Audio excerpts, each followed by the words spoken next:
রাজবাড়ীর দৌলতদিয়ায় ফেরিতে উঠতে গিয়ে উল্টে পদ্মা নদীতে পড়ে গেছে সৌহার্দ্য পরিবহনের একটি বাস। উদ্ধার কাজে ফায়ার সার্ভিসের ডুবুরি দলের সাথে যোগ দিয়েছে সেনা, নৌ ও বিমান বাহিনী।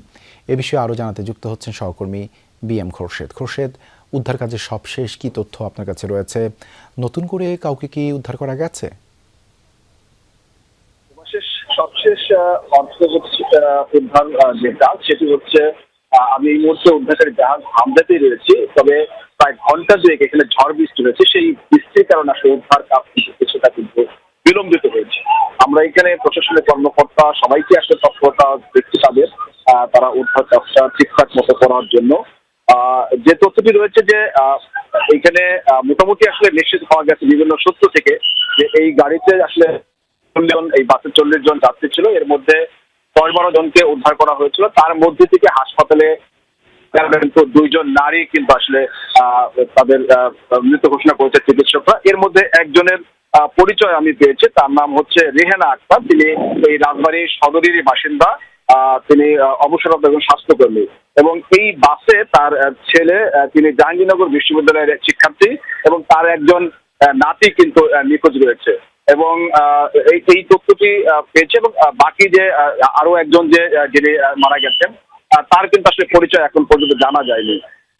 উদ্ধার কাজ চলছে, বাসটি শনাক্ত করা হয়েছে এবং সেই উদ্ধারকারী জাহাজ আমরা দেখতে সেইখানে আসলে বেঁধে ফেলা হয়েছে বাসটিকে, হয়তো ধীরে ধীরে টেনে তোলা হবে। এবং আমি এইখানকার জেলা প্রশাসক যিনি রয়েছেন রাজবাড়ীর উম্মে সুলতান আক্তার, তার সঙ্গে কথা বলেছি।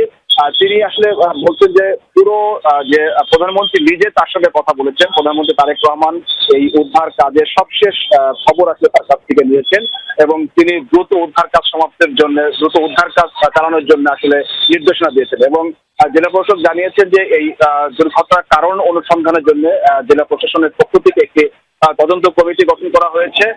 তারা আসলে তদন্ত করে দেখবেন যে আসলে দুর্ঘটনার মূল কারণ কি। আপনি জানেন যে এটা 5:30টার দিকে এই যে সৌহার্দ্য পরিবহনের যে বাসটি এটি কুষ্টিয়ার কুমারখালী থেকে আসছিল, ঢাকার উদ্দেশ্যে যাচ্ছিল। এবং আমরা যাত্রীদের যে তথ্যটি পেয়েছি, এখানকার সুপারভাইজার যিনি রয়েছেন তার তথ্য অনুযায়ী কুষ্টিয়ার কুমারখালী থেকে যখন এই বাসটি আসে সেখান থেকে 8 জন যাত্রী উঠেছিল এবং